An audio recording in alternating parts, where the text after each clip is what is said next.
There are fates worse than death, and I have lived them all. My name was Ulrich Venar. I held the rank of brother captain in the Iron Hammers chapter, and once I believed in glory. Once I thought that to die in battle was the greatest honor a space marine could know. I was wrong. To live in battle, forever, is a curse that no prayer can lift and no faith can make bearable. They tell me I have been asleep for 73 years. When I speak of sleep, I mean something you cannot understand.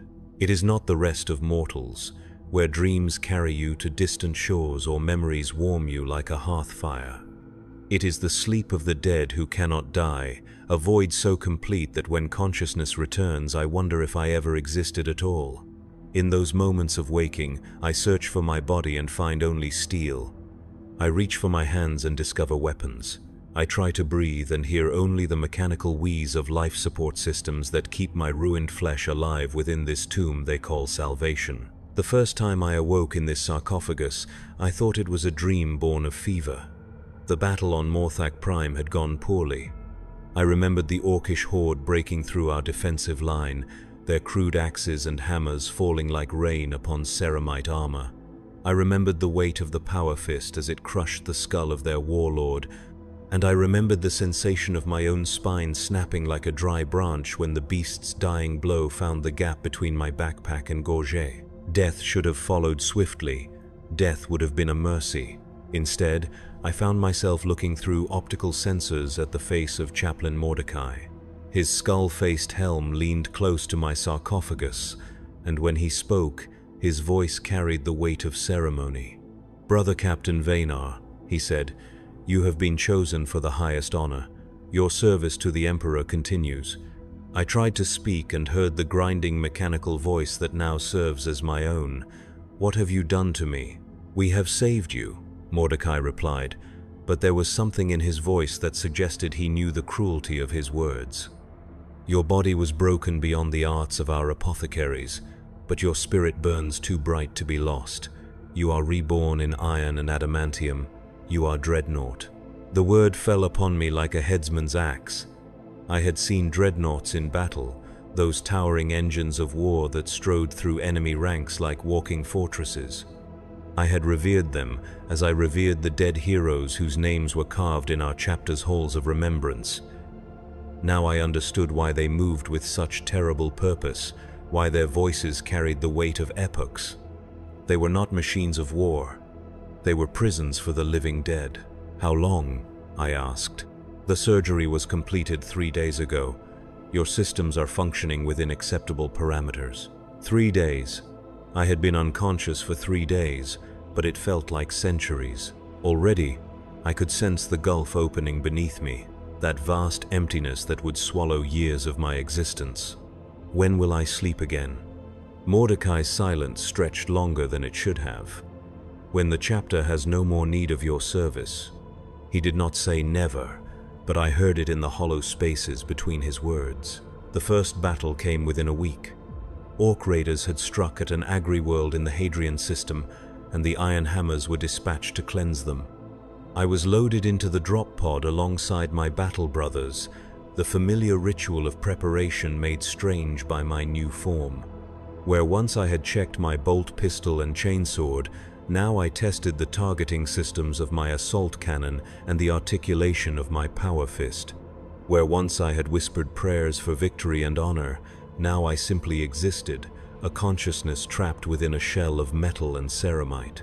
The drop was violent, as all drops were, but I felt none of the adrenaline that once made my twin hearts race with anticipation. The crash of impact, the hiss of opening seals, the first breath of alien air, all these sensations were filtered through mechanical sensors and fed to my brain as data rather than experience. I missed the weight of a bolter in my hands. I missed the feeling of my boots striking solid ground.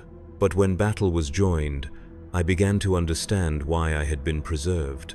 My assault cannon spoke with the voice of the Emperor's wrath, its shells tearing through orcish flesh like paper. My power fist crushed skulls and rent armor with an ease that my mortal form had never possessed. I was death incarnate, an angel of annihilation wrapped in blessed steel. For those brief hours of combat, I felt something approaching purpose. The orcs fell before me like wheat before the scythe.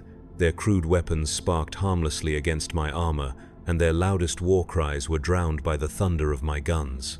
I advanced through their lines with inexorable purpose, crushing everything that dared stand against me.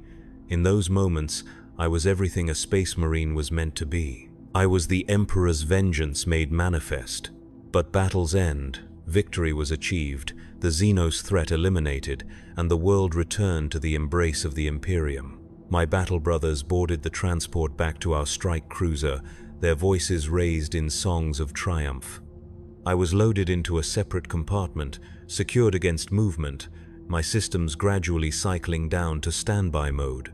"Sleep well, Ancient One," said Brother Thaddeus, one of the younger Marines who had fought beside me. He meant it kindly, I think. He could not know that sleep was not rest for me, but a kind of death. As my consciousness faded, I wondered when I would wake again, and what I would wake to find. The second awakening came sooner than I expected. Only months had passed, though they felt like years in the remembering. The chapter was under attack. A Chaos warband had emerged from the warp near our homeworld of Korath, bringing with them the stench of corruption and the promise of damnation. All available forces were mobilized for the defense, and that included me. This battle was different from the last. Where the orcs had been savage but predictable, these Chaos Marines fought with a cunning that mirrored our own. They knew our tactics because they had once used them. They anticipated our strategies because they had once planned them. Worse still, they knew our weaknesses, for they had once shared them. I found myself locked in combat with a Chaos Dreadnought, a thing of rusted iron and screaming demonic faces. Its pilot had once been a space marine like myself, but corruption had twisted him into something monstrous. As our weapons clashed and our armor sparked, I heard his voice crackling through vox speakers corroded by centuries of malice. "Do you see what you have become, loyalist?" he hissed. "A ghost in a shell, a soul in chains. You think you serve the Emperor, but you serve only the machine that has devoured you." I crushed his head with my power fist, silencing his blasphemous words, but they echoed in my mind long after his form had ceased its thrashing. Was this what I was becoming? A thing more machine than man, held together by duty and desperation? I pushed the thought aside and continued the battle, but seeds of doubt had been planted in soil too fertile for such dark growth. The Chaos forces were eventually driven back into the warp from whence they came, but not before they had inflicted grievous casualties upon our chapter. Many of my battle brothers lay dead, their gene seed harvested by the apothecaries for future generations. I attended their funeral rites, standing silent vigil over their pyres as flames reduced flesh and bone to ash and memory. Chapter Master Corvin delivered the eulogy, his words carrying the weight of centuries. "These brothers have found peace in the Emperor's embrace," he said. "Their watch is ended, their duty complete. They rest now in halls of honor, where pain cannot touch them and sorrow holds no dominion. I envied them. I envied their peace, their completion, their rest. They had died as heroes, their names to be remembered and their deeds to be celebrated.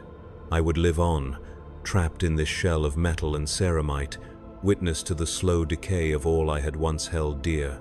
After the funeral, I was returned to the depths of the fortress monastery, to the sacred halls where dreadnoughts waited between battles. The chamber was vast and echoing, filled with dozens of sarcophagi in various states of activation. Some hummed with the quiet power of functioning life support, their occupants lost in whatever passed for dreams among the entombed. Others sat cold and silent, their ancient inhabitants finally granted the rest that had been so long denied them. Brother Ancient Gareth occupied the sarcophagus next to mine. He had been interred for over 4 centuries, and his wisdom was sought by chapter leadership when particularly difficult decisions needed to be made. As my systems cycled down, I heard his voice crackling through the Vox network that connected all dreadnoughts in the chamber. "First battles are always the hardest, young brother," he said, his mechanical voice carrying undertones of something that might once have been warmth. "You still remember what it was like to be flesh and blood. That memory is both blessing and curse. How do you bear it?" I asked. "The isolation? The endless waiting? By forgetting, Gareth replied. Each time you wake, you will remember a little less of what you were before. The human memories fade like morning mist, leaving only the warrior's purpose. It is the kindness the machine spirit grants to those who serve it faithfully. His words should have been comforting, but they filled me with dread instead. To forget what I had been was to lose what little remained of Ulrich Venar. Would I eventually become nothing more than a weapon with a soul, a gun that could think but no longer dream? The prospect terrified me more than any enemy I had ever faced. Sleep claimed me again, and this time it lasted longer. When I next awoke, frost covered my sarcophagus and the taste of stale, recycled air filled my olfactory senses. The chamber was darker than I remembered, many of the other dreadnoughts now cold and silent. I tried to contact Gareth through the Vox network, but his frequency returned only static. "Brother Ancient Gareth is at rest," said a voice I did not recognize. One of the other dreadnoughts had spoken, his sarcophagus bearing honors I did not remember seeing before. "His vigil ended 37 years ago. I am Brother Ancient Matthias. Welcome back to the living, Brother Ulrich." 37 years. I had slept for 37 years, and in that time Gareth had finally been granted the peace of true death.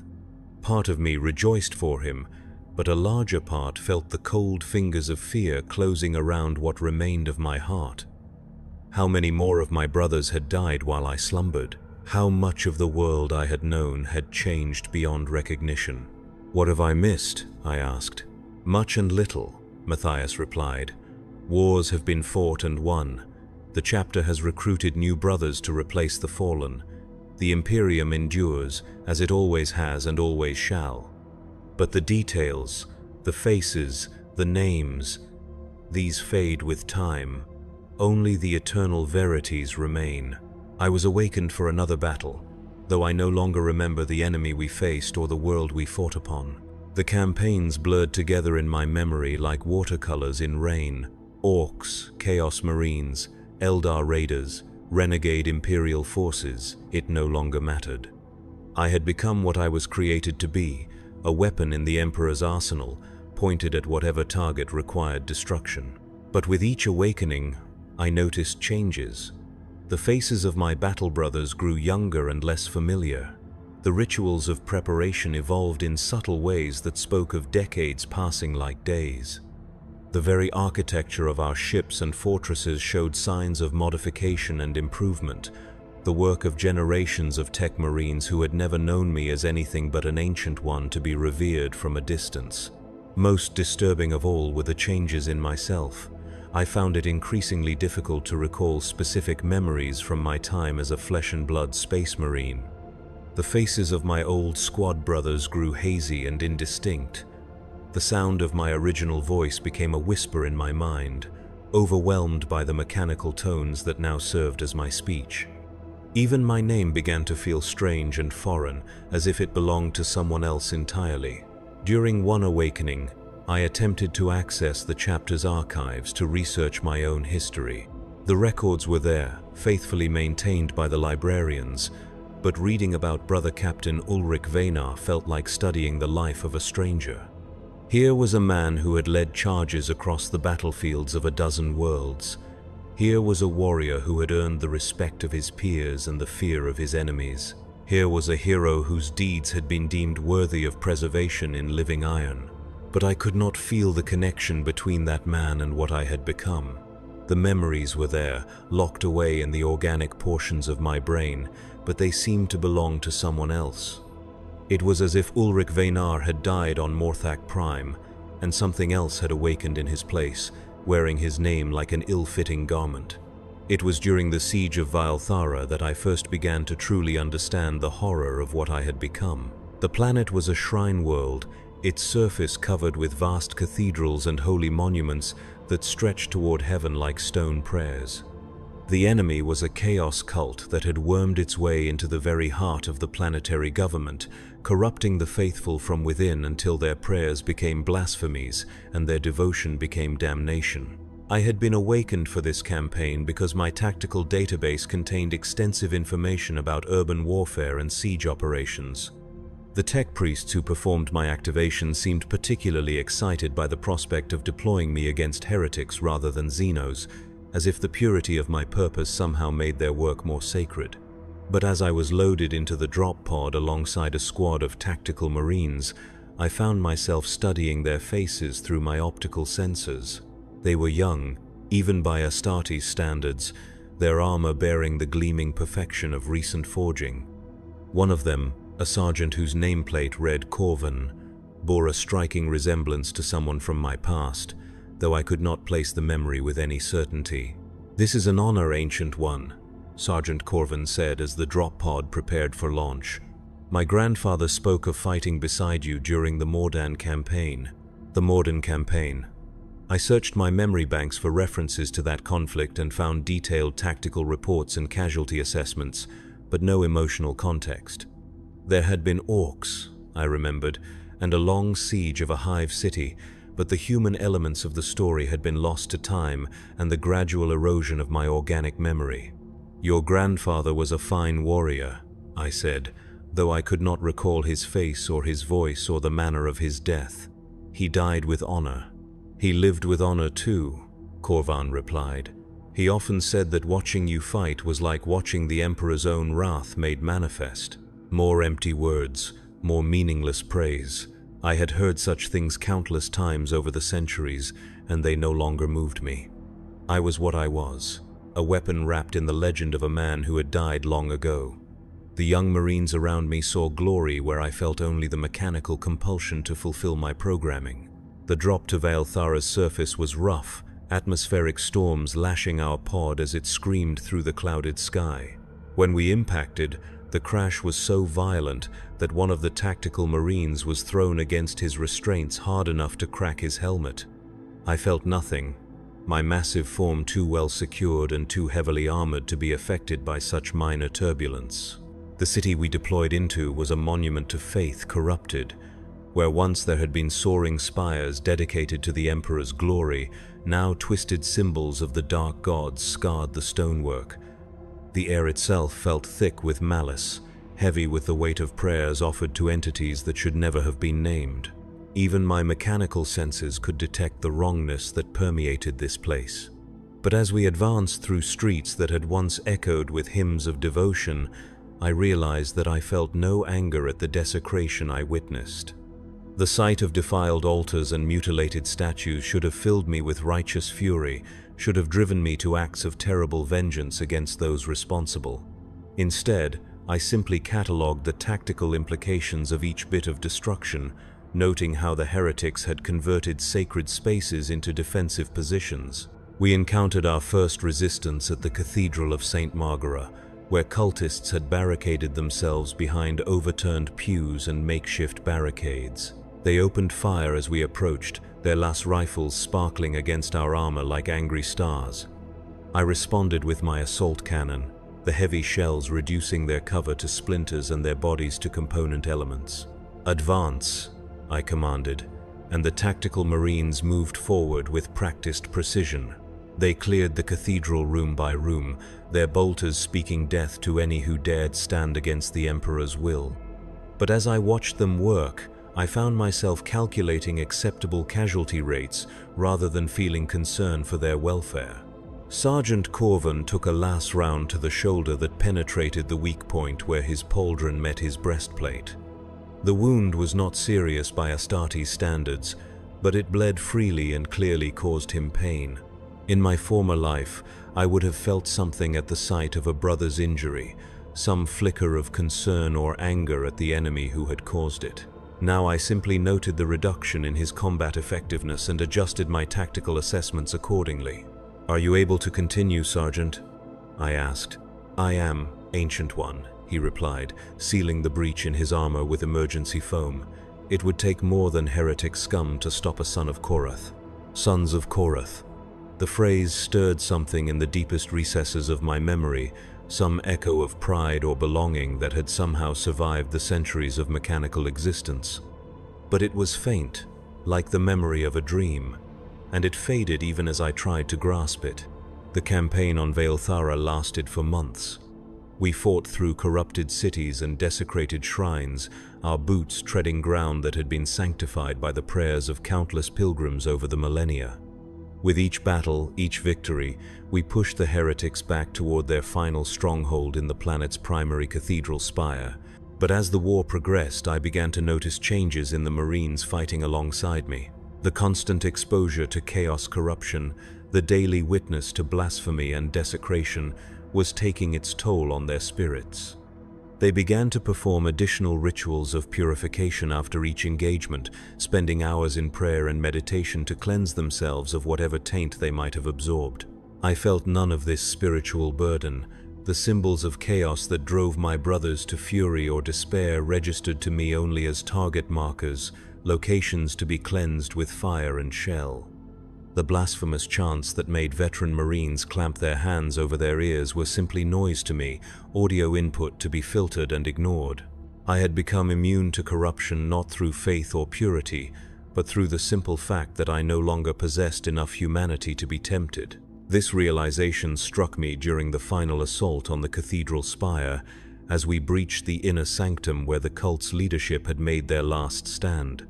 The chamber was a perversion of everything sacred, its walls covered with sigils that seemed to writhe and pulse in the flickering light. At the center stood a figure that had once been human, now transformed into something that hurt to look upon even through my mechanical senses. The thing that had once been the planetary governor spoke in a voice like grinding metal and breaking glass. "Welcome, servants of the false emperor," it said. "Come, witness the truth that lies beyond the veil of your precious Imperium. See what your devotion has earned you." Sergeant Corvin raised his bolter, but his hands were shaking so badly that he could barely maintain his grip. The other Marines were in similar states, their faith warring with the evidence of corruption that surrounded them. Only I remained unaffected, my targeting systems calmly acquiring the abomination that mocked them with its existence. "I see nothing but another target to be eliminated," I replied, and opened fire. My assault cannon spoke its familiar thunder, heavy shells tearing through the creature's transformed flesh with mechanical precision. It died as all things died when faced with sufficient firepower, its blasphemous existence ended by the simple application of violence. The Marines around me cheered, their faith restored by the sight of evil's defeat, but I felt nothing at all. The campaign ended with the planet's purification, its temples reconsecrated, and its population subjected to the mercies of the Inquisition.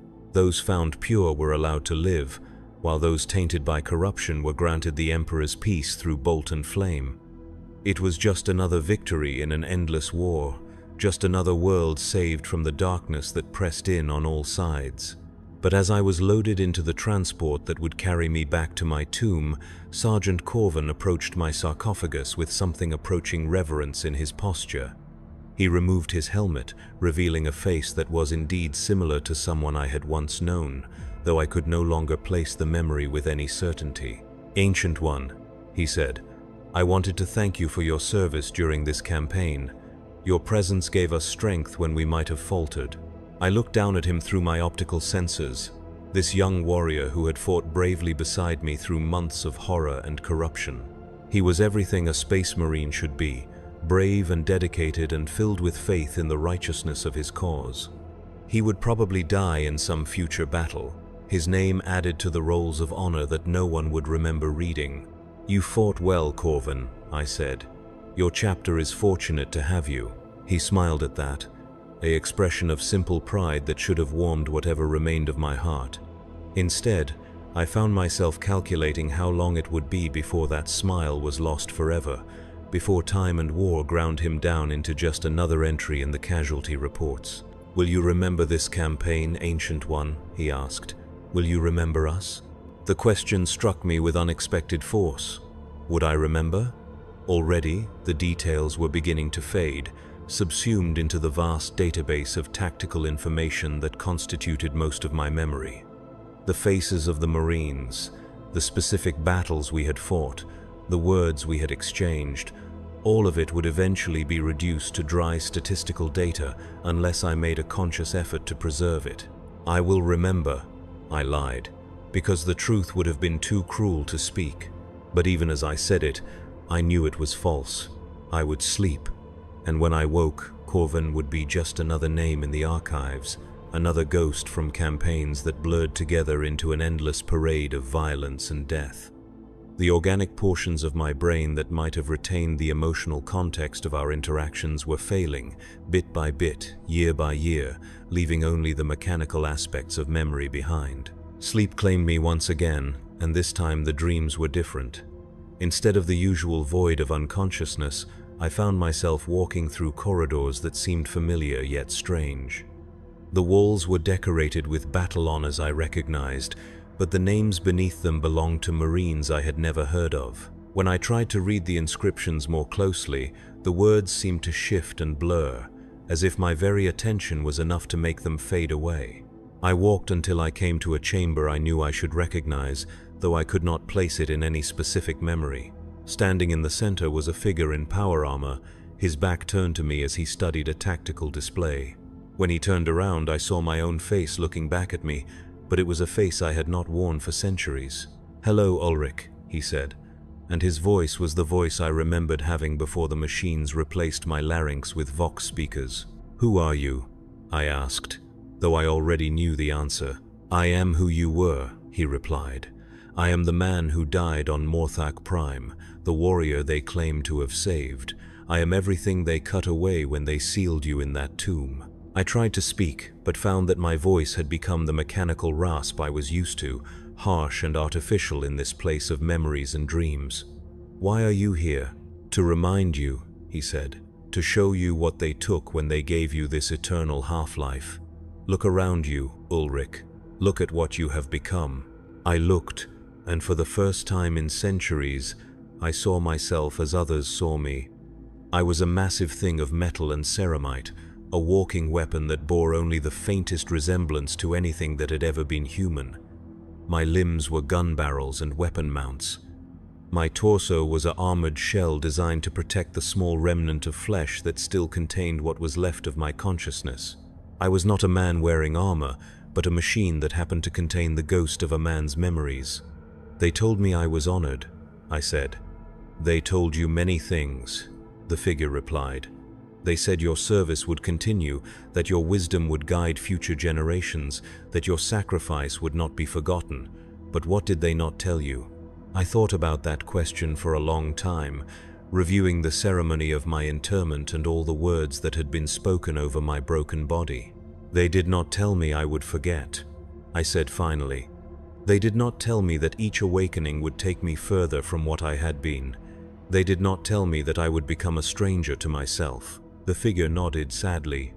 "They could not tell you, because they do not understand it themselves. The tech priests see only the preservation of function, the continuation of capability. The chaplains see only the glorification of sacrifice, the transformation of flesh into something eternal. None of them comprehend the price that is paid." "What is the price?" I asked, though I feared I already knew. "You," he said simply. "Everything that made you Ulrich Venar. Everything that made you human. Everything that made you more than just a weapon with thoughts. You are dying by degrees, fading away like ink in water, until nothing remains but the machine and its programming." I wanted to deny it, to insist that some part of me remained unchanged despite the centuries of mechanical existence, but I could not. The evidence was too clear, the progression too obvious to ignore. With each awakening, I became less and the machine became more. Eventually, there would be nothing left but the Dreadnought, still bearing my name but containing nothing of my essence. "How long?" I asked. "Not long now," he replied. "Already you struggle to remember faces, to feel connections, to experience anything beyond the cold satisfaction of tactical success. Soon you will be like the others in the deep halls, ancient beyond measure but empty of everything that once made them who they were." The dream began to fade, the figure becoming translucent as consciousness pulled me back toward the waking world. But before he disappeared entirely, he spoke once more. "Remember this conversation, Ulrich. For as long as you are able, remember what it felt like to be human. I woke to the familiar sounds of activation, the hum of power cells charging and the whisper of life support systems coming online. Tech priests moved around my sarcophagus with practiced efficiency, checking diagnostics and murmuring prayers to the machine spirits that supposedly dwelt within my mechanical form. A chaplain stood nearby, his skull-faced helmet gleaming in the chamber's harsh lighting. "Ancient One," the chaplain said, "the chapter has great need of your wisdom.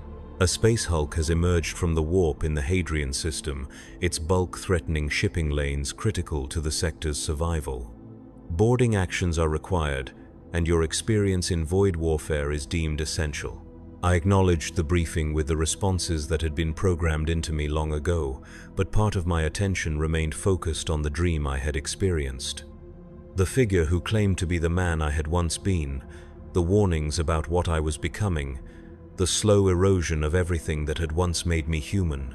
Was it merely the result of faulty neural pathways, or something more? The Space Hulk was a massive conglomeration of ships that had been fused together by the chaotic energies of the warp, its twisted bulk drifting through space like a metallic cancer.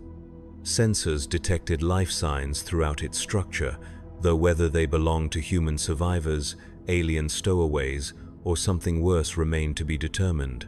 The iron hammers would board the Hulk in force, cleansing it section by section until it could be safely salvaged or destroyed.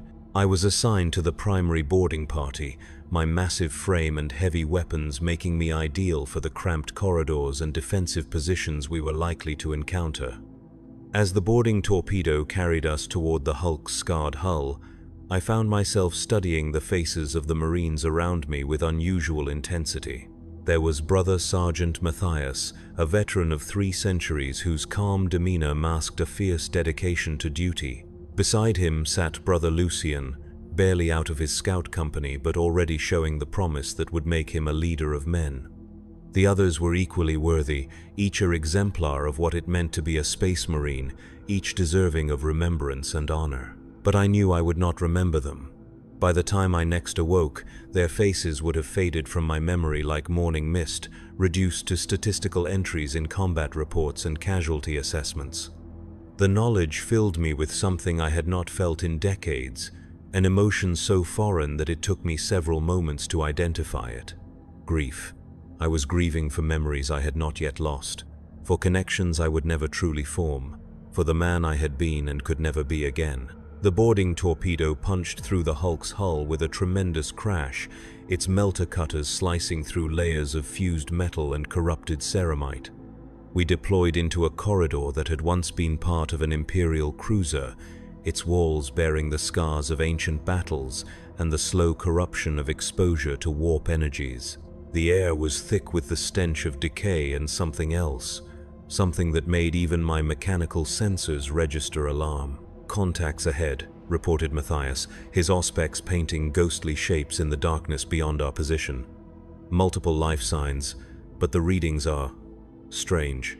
I enhanced my optical sensors and peered into the gloom, my targeting systems automatically cataloging potential threats and calculating firing solutions. What I saw made me understand why the auspex readings were confused. The corridor ahead was filled with figures that had once been human, but the warp had changed them in ways that challenged definition. Some bore extra limbs that writhed with unnatural life. Others had faces that were no longer entirely recognizable as human, their features twisted into expressions of permanent anguish or impossible ecstasy. All of them moved with the shambling gait of those who no longer possessed full control over their own bodies. "Warp touched," I announced, my vox speakers cutting through the humid air of the corridor. "Cleanse them with fire and steel, show them the mercy of the Emperor's peace." The Marines responded with the discipline of centuries, their bolters speaking in unison as they advanced into the horde of twisted humanity. I followed behind them, my assault cannon adding its thunder to the symphony of destruction. The warp-touched fell before us like wheat before the scythe, their corrupted forms unable to withstand the righteous fury of the Emperor's finest. But as I watched the slaughter, I found myself looking more closely at the faces of our enemies. These had been Imperial citizens once, men and women who had probably prayed to the Emperor for salvation as their ship was dragged into the hell of the warp. They had been transformed against their will, made into monsters by forces beyond their comprehension or control. In my previous existence, I might have felt pity for their fate, or anger at the powers that had corrupted them. Now I felt only the cold satisfaction of targets eliminated and threats neutralized. Even my capacity for mercy had been reduced to mechanical efficiency, the simple calculation that death was preferable to the alternative. We fought our way deeper into the hulk, clearing section after section of warp-touched humans and the stranger things that dwelt in the darker recesses of the fused ships. Some chambers contained creatures that defied description, beings of living shadow and crystallized screams that attacked with weapons forged from concepts rather than metal. Others held remnants of the original crews, humans who had somehow retained their sanity despite centuries of exposure to warp energies, begging for rescue or death with equal desperation. During one engagement, Brother Lucian was caught by a creature that seemed to be made of liquid metal and malevolent intention. Its touch began to corrupt his armor, the blessed ceramite turning black and beginning to sprout spines and other growths that suggested a deeply unnatural transformation. The young Marine screamed as the corruption spread up his arm, his pure flesh beginning to bubble and change under the influence of chaos. I responded without hesitation, my power fist crushing the creature and my flame projectors bathing the area in purifying fire. But I was too late to save Lucian from the taint that had already taken hold. Even as I burned the last remnants of the creature from his armor, I could see that the corruption had already begun its work on his flesh. "Ancient One," he whispered, his voice thick with pain and growing desperation. "Please, I can feel it changing me. I can hear voices whispering things that no loyal servant should know. End this before I become something that would shame my chapter." The request struck me with unexpected force. Here was a young warrior, barely begun in his service to the Emperor, asking me to grant him the mercy of death rather than allow corruption to claim his soul. In my former life, I would have felt the weight of such a decision, the sorrow of a life cut short, and the responsibility of ending it with my own hands. But as I looked down at Lucian's corrupted form, I felt only the cold logic of tactical necessity. He was compromised, a potential vector for further corruption that could threaten the entire mission. The mathematical solution was clear: eliminate the threat before it could spread. I raised my power fist, its energy field crackling with barely contained force. "Go to the Emperor's side, brother. Your watch is ended." The blow was swift and merciful, crushing his skull before the pain could register. Brother Lucian died with a warrior's dignity, his gene seed recovered by the apothecary for future generations to carry on his legacy. But as I watched his lifeblood pool on the corrupted deck plates, I realized that I had felt nothing during the act. No sorrow, no anger, no sense of loss at a promising life ended before its time. I had become exactly what they had made me, a weapon that could think but could no longer feel. The mission continued for weeks, our forces slowly clearing the hulk section by section while tech marines worked to determine whether any part of it could be salvaged for Imperial use. We encountered enemies ranging from feral humans driven mad by warp exposure to creatures that seemed to exist partially outside normal reality, beings of pure malice given temporary form by the chaotic energies that permeated the hulk. Through it all, I performed my function with mechanical precision. I identified threats, calculated optimal responses, and eliminated targets with the efficiency that centuries of warfare had bred into my systems. But I also found myself observing my battle brothers with growing detachment, watching their human reactions to the horrors we encountered as if I were studying specimens in a laboratory. When Sergeant Matthias wept for the civilians we found who had been transformed into living furniture for some daemon's pleasure, I catalogued his emotional response as a potential tactical weakness. When Brother Chaplain Erasmus raged against the blasphemies carved into the hulk's walls, I noted the inefficiency of his anger-driven actions compared to cold, logical approaches to the same problems. I was becoming something that could analyze humanity but no longer participate in it. a consciousness that remembered what emotions felt like but could no longer experience them directly. The dream I had experienced began to feel less like a malfunction and more like a warning, a final message from whatever remained of the man I had once been. The campaign ended when we reached the hulk's core, a vast chamber that had once been the bridge of an ancient battleship.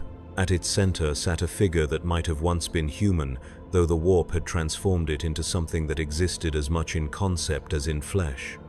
It spoke to us in voices that seemed to come from everywhere and nowhere, offering knowledge and power in exchange for our souls. My battle brothers recoiled from its words, their faith protecting them from the worst of its influence. But I felt nothing at all, neither temptation nor revulsion. The creature's offers meant nothing to me because I no longer possessed the capacity to desire anything beyond the completion of my assigned objectives. When I destroyed it with a sustained burst from my assault cannon, the creature's death scream contained what sounded like laughter. "You are already ours," it said as its form began to dissolve. "You are already empty, already lost. We need do nothing but wait." The hulk was eventually cleared and sectioned for salvage, its useful components stripped away while the corrupted sections were burned out with purifying fire. The iron hammers had acquitted themselves with honor once again, their battle standards heavy with new laurels and their casualty reports mercifully light considering the nature of their enemy. But as I was loaded back into my transport sarcophagus for the journey home, I found myself thinking about the daemon's final words. Was I already lost, already empty? Had the slow erosion of my humanity progressed so far that there was nothing left to save? I tried to remember the faces of the Marines who had fought beside me during the campaign, but already they were beginning to fade from my memory. Matthias, Lucian, Erasmus, all of them reduced to statistical entries in my combat database. Their courage, their faith, their individual personalities, all the things that had made them who they were, lost to the mechanical efficiency of my transformed consciousness. Sleep claimed me once again, but this time the darkness was different. Instead of the usual void, I found myself standing in a vast chamber filled with sarcophagi. Each one bore the name and heraldry of a dreadnought, but as I approached them, I could hear whispers coming from within their armored shells. "Remember us," the voices pleaded. "Remember who we were before they made us into this. Remember that we were human once." I moved from sarcophagus to sarcophagus, reading names that meant nothing to me now but had once belonged to warriors of great renown. Brother Ancient Thaddeus, who had supposedly held the gates of Korath against an entire orc warband. Brother Ancient Casimir, whose tactical genius had saved 3 entire sectors from chaos invasion. Brother Ancient Mordian, who had walked beside Primarchs and spoken with heroes whose names were legend. All of them had been reduced to this, consciousness trapped in metal shells, their humanity slowly leaching away until nothing remained but weapons that could remember what it had felt like to be alive. "This is what awaits you," said a familiar voice.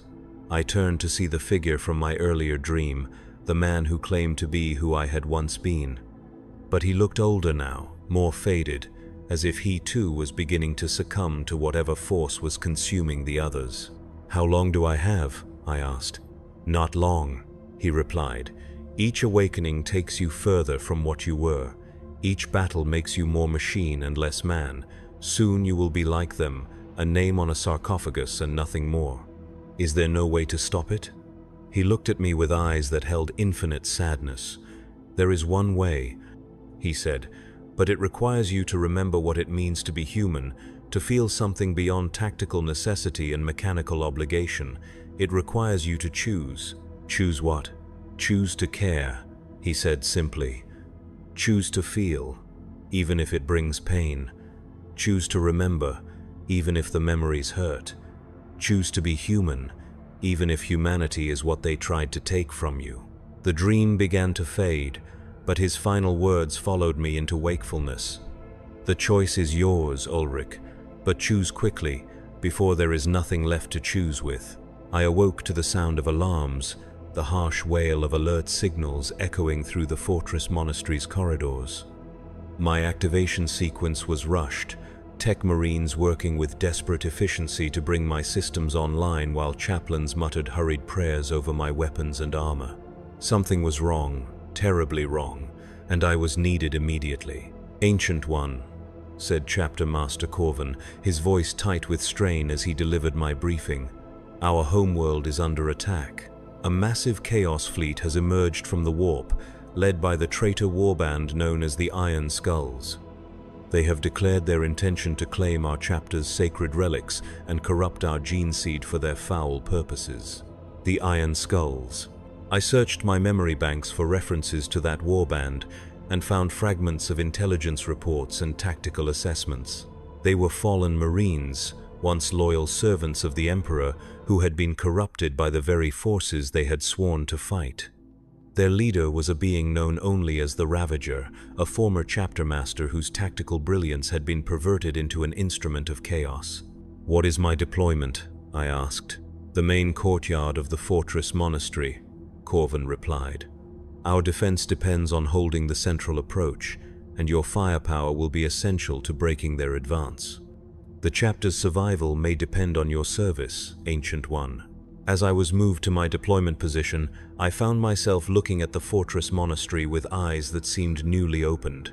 This was my home, the place where I had been reborn as a warrior of the Emperor.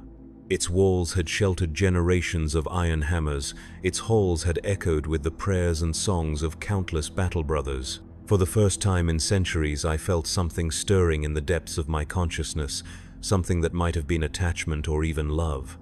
This place mattered. The Marines who defended it mattered. The legacy they represented mattered.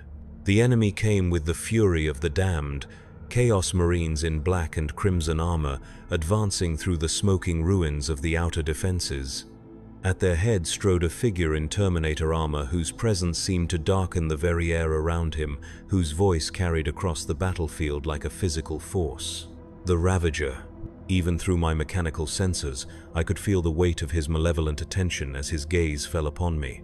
When he spoke, his words carried the authority of a being who had once commanded the loyalty of hundreds of space marines. "So," he said, his voice amplified by Vox speakers and warp-spawned power, "the famous ancient Ulrich finally awakens to defend his corpse-worshipping brothers. Tell me, machine ghost, do you even remember what it felt like to be alive?"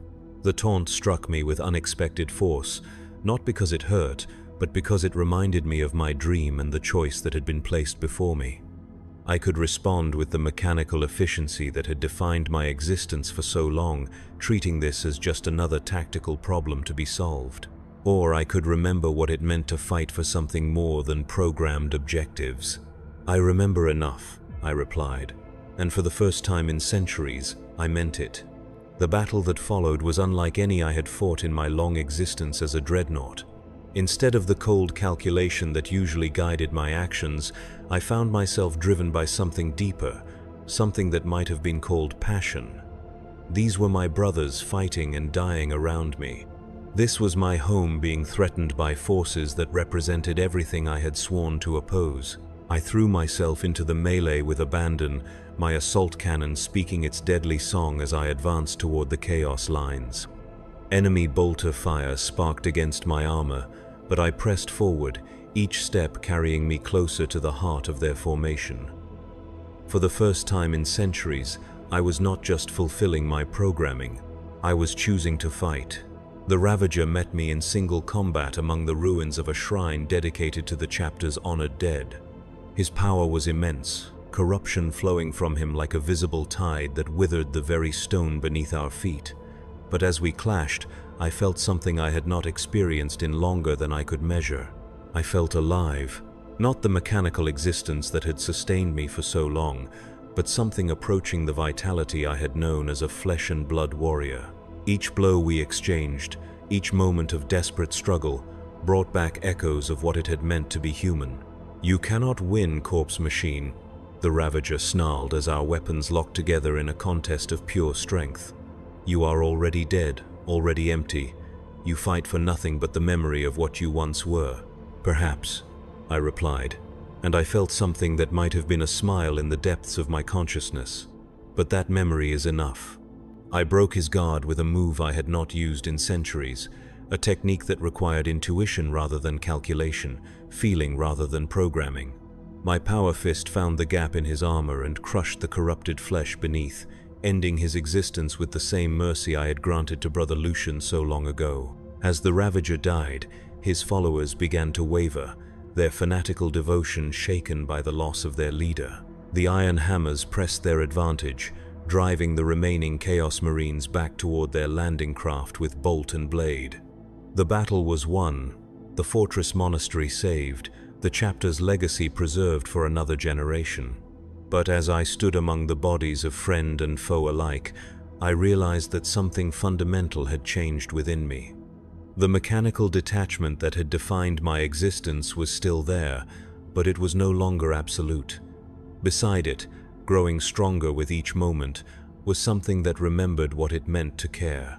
I looked around at the Marines who had fought beside me, these young warriors who carried the gene seed of heroes and the burden of an ancient legacy. I saw their faces not as statistical data to be catalogued and forgotten, but as individuals worthy of remembrance and honor. For the first time in centuries, I committed their names to the organic portions of my memory, storing them alongside emotions that machines could not process. Brother Captain Thane, who had led the defense of the Eastern Wall with courage that would have made the chapter's founders proud. Sergeant Maxim, whose tactical acumen had turned the tide at a crucial moment when defeat seemed inevitable. Chaplain Mordecai, whose prayers had sustained the defenders' faith through the darkest moments of the battle. I would remember them, not as data entries in a combat report, but as brothers who had earned their place in the halls of honor.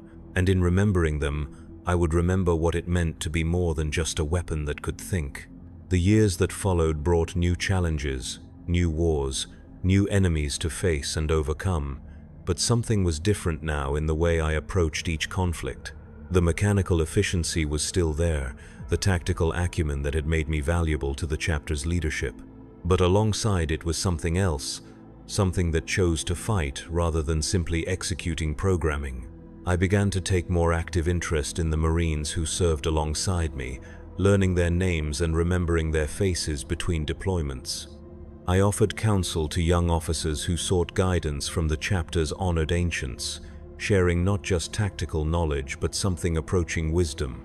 When battle brothers fell in combat, I felt their loss as more than just a reduction in combat effectiveness.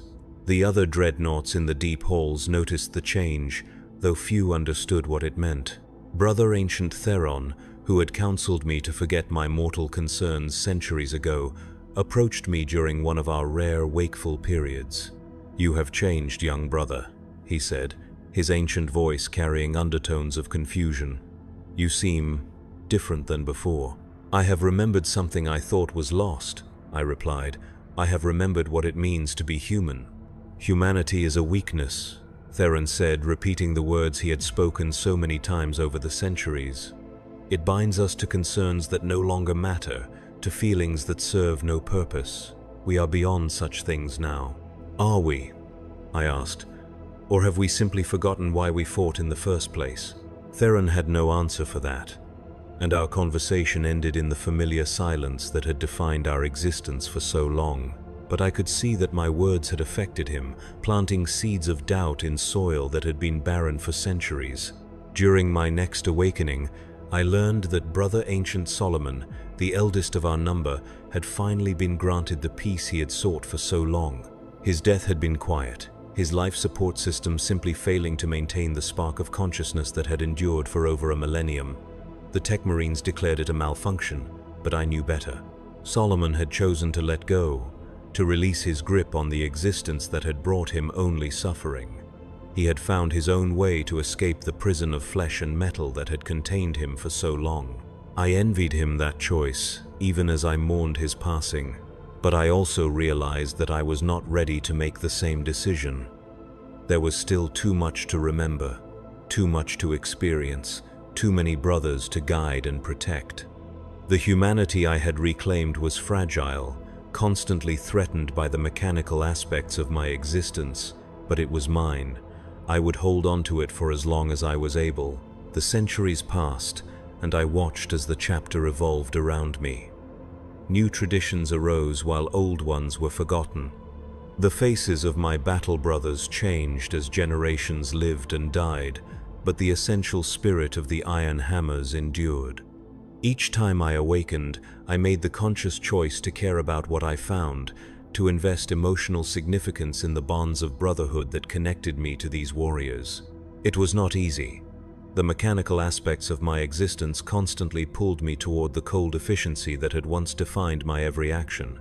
The organic components of my brain continued to deteriorate, taking with them memories and emotions that could never be recovered. But I fought against that decay with every awakening, choosing humanity over mechanical perfection, feeling over efficiency. During the campaign against the Tyrannid splinter fleet designated Kraken's Spawn, I saved the life of a young assault marine whose name was Corvin. He reminded me of someone I had known long ago, though the specific memory remained frustratingly elusive. When he thanked me for preserving his life, I felt something that might have been paternal pride.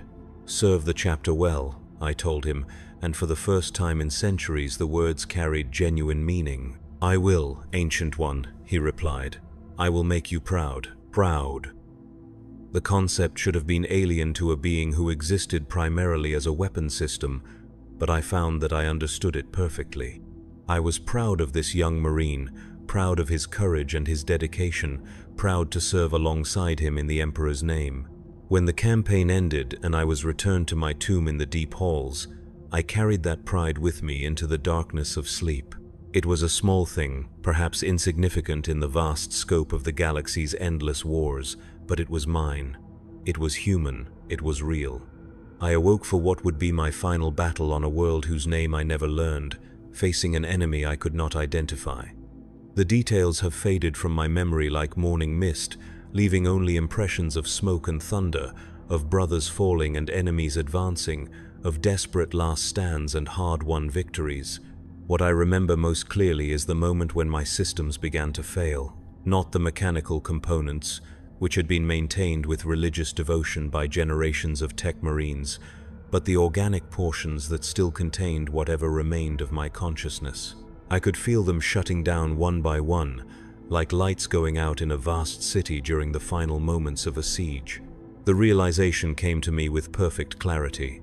I was dying, not the false death of mechanical failure that could be repaired by skilled artificers, but the true death that came when consciousness itself began to fade.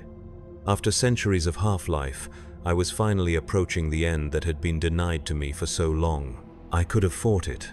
The medical systems within my sarcophagus were capable of sustaining my failing organs for years, perhaps even decades longer.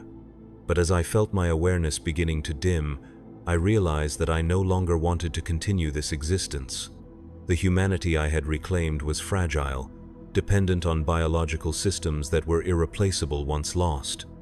Without them, I would become exactly what Theron had described, a weapon that could think but no longer feel. Instead, I chose to let go. My final act was to record a message in my sarcophagus's databanks, a testament to be discovered by whatever tech marine eventually examined my remains. In it, I tried to explain what I had learned during my centuries of entombment, the importance of remembering what it meant to be human even when humanity seemed lost forever. "To those who come after," I said, my mechanical voice growing weaker with each word, "remember that we are more than just weapons in the Emperor's arsenal. We are the sons of men who chose to serve something greater than themselves. Do not let the machine consume what makes you who you are. Choose to feel, even when feeling brings pain. Choose to remember, even when memories are all that remain. Choose to be human, whatever form that humanity might take." The message was completed just as my consciousness began its final fade. As darkness claimed me, I felt something I had not experienced since my days as a flesh-and-blood warrior. I felt peace. The last sensation I retained was the sound of battle continuing around my motionless form, my battle brothers fighting on without the support of their ancient. They would mourn my passing, I knew, and my name would be added to the rolls of honor alongside all the other heroes who had given their lives in service to the chapter. But more than that, I hoped that someone would find my message and understand what I had tried to tell them about the price of our supposed immortality. As consciousness faded completely, I found myself standing once more in that chamber of dreams where I had encountered the echo of my former self. But this time, I was not alone. The other dreadnoughts were there as well, not as the hollow shells they had become in life, but as the men they had been before their entombment. Brother Ancient Gareth stood beside me, his face no longer hidden behind the skull mask of a chaplain, but showing the features of a man who had once laughed with his brothers and wept for the fallen. "Welcome, Ulrich," he said, and his voice was warm with something that had been absent from his mechanical speech for centuries. "Your watch is ended." Around us, the other ancients nodded their acknowledgement, their faces showing the peace that had been denied to them for so long. Solomon was there, looking younger than he had in life, the weight of millennia finally lifted from his shoulders. Theron stood nearby, his rigid dogma replaced by the quiet satisfaction of a duty finally completed. "I remember now," I said, and the words came easily, without the mechanical rasp that had defined my speech for so long. "I remember what it felt like to be human." "As do we all," Gareth replied. "The machine could preserve our consciousness, but it could not preserve our souls. Those we had to save ourselves, through choice and will and the stubborn refusal to let go of what made us who we were." I looked around at these warriors who had served so long and suffered so much, and I understood that their sacrifice had not been meaningless. They had endured centuries of half-life not because they had been commanded to, but because they had chosen to. They had remained at their posts not out of mechanical compulsion, but out of love for their brothers and loyalty to ideals that transcended flesh and steel. "What happens now?" I asked. "Now we rest," Solomon said, his voice carrying the contentment of a man who had finally laid down a burden that had grown too heavy to bear. "Our vigil is ended, our duty complete. We have earned our peace." The chamber began to fade around us, but I felt no fear at its passing. For the first time since my entombment, I was truly free. Free from the mechanical constraints that had bound my consciousness, free from the endless cycle of awakening and sleep, free from the slow erosion of everything that had made me who I was. As the darkness claimed me for the final time, I heard the sound of voices raised in song. My battle brothers were singing the ancient hymns of victory, their voices carrying across the battlefield as they drove back whatever enemy had threatened them. They would continue the fight without me, as they had before my awakening and would long after my passing. The war would go on, as it always had and always would, but they would face it as men, not machines. And in that knowledge, I found my peace at last. The sarcophagus of Brother Ancient Ulrich the Eternal was recovered from the battlefield 3 days later, its systems finally silent after centuries of faithful service. The tech marines who examined it found no mechanical failure, no damage that could explain the cessation of function. The life support systems remained operational, the weapons fully charged, the armor intact and unmarked by enemy fire. It was Tech Marine Corvin who discovered the message hidden in the sarcophagus's databanks, a final testament from a warrior whose service had spanned nearly 6 centuries. He read it in silence, his enhanced eyes scanning the words that spoke of humanity preserved against impossible odds, of consciousness maintained through sheer force of will, of the terrible price paid by those who were denied the peace of death. When he finished reading, Corvan was quiet for a long time. He had known Ancient Ulrich as a figure of legend, a towering engine of war whose presence on the battlefield had inspired generations of iron hammers. But this message revealed something else entirely. The voice of a man who had remained human despite everything that had been done to preserve his service. The Tech Marine copied the message to his personal data slate and sealed it with encryption codes known only to the chapter's highest leadership. Such knowledge was dangerous, he knew. It called into question the very foundations of the Dreadnought program, the assumption that entombment was an honor rather than a curse. But it also contained wisdom that future generations might need, a warning about the price of the immortality they offered to their greatest heroes. In the deep halls of the fortress monastery, Other dreadnoughts noticed the silence where ancient Ulric's sarcophagus had once hummed with mechanical life. Brother Ancient Theron, who had counseled so many to forget their human concerns, found himself remembering conversations that had taken place over the course of centuries. The questions Ulric had asked, the doubts he had voiced, the stubborn insistence that humanity was worth preserving even in the face of mechanical perfection. For the first time in longer than he could measure, Theron began to wonder if his ancient colleague might have been right. The funeral rites for ancient Ulric were conducted with all the ceremony due to a hero of his stature. Chapter Master Corvin delivered the eulogy, speaking of duty fulfilled and sacrifice honored, of a warrior who had served faithfully for nearly 6 centuries. The assembled Marines listened with the reverence appropriate to such occasions, their voices raised in hymns of praise and remembrance. But in the deep halls, where the other dreadnoughts waited between battles, the silence that had replaced Ulric's presence spoke of different things. It spoke of rest finally earned, of peace finally granted, of a vigil that had lasted long enough. For those with the wisdom to hear it, that silence contained more truth than all the words of praise that echoed through the fortress monastery's halls. The Iron Hammers continued their service to the Emperor, as they had for millennia and would for millennia to come. New recruits took the place of the fallen, new battles tested their courage and their faith, new threats emerged from the darkness between the stars. The great wheel of war turned as it always had, grinding forward with inexorable purpose. But in the chapter's archives, sealed away from all but the most trusted servants, a message waited for whatever future might have need of its warning. It spoke of the horror that lay hidden within their greatest honors, of the price paid by those who were denied the peace of death, of the choice that every consciousness must make between the cold perfection of the machine and the flawed beauty of human feeling. And somewhere in the vast darkness of the void, in whatever realm awaited those who had finally laid down their burdens, the spirit of a man named Ulric Venar rested at last. His watch was ended, his duty complete, his humanity preserved against all the forces that had sought to destroy it. In the end, that was enough. The war would continue, as it always had and always would. Heroes would rise and fall, victories would be won and lost. The great game of survival would play out across 1,000,000 worlds under alien stars. But in one small corner of that vast conflict, a single consciousness had made the choice to remain human despite everything that had been done to take that humanity away. And in making that choice, in preserving what made him who he was despite centuries of mechanical existence, Ulric Venar had achieved something that no weapon could accomplish and no machine could replicate. He had remained true to himself until the very end, and in doing so, had shown that the human spirit could endure even the most terrible of transformations.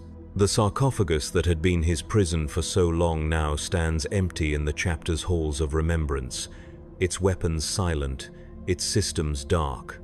But the message it contained lives on, a testament to the power of choice and the endurance of human dignity in the face of impossible odds. For those who have ears to hear and eyes to see, it serves as both warning and inspiration, a reminder that we are more than the sum of our mechanical parts, more than the weapons we wield or the wars we fight.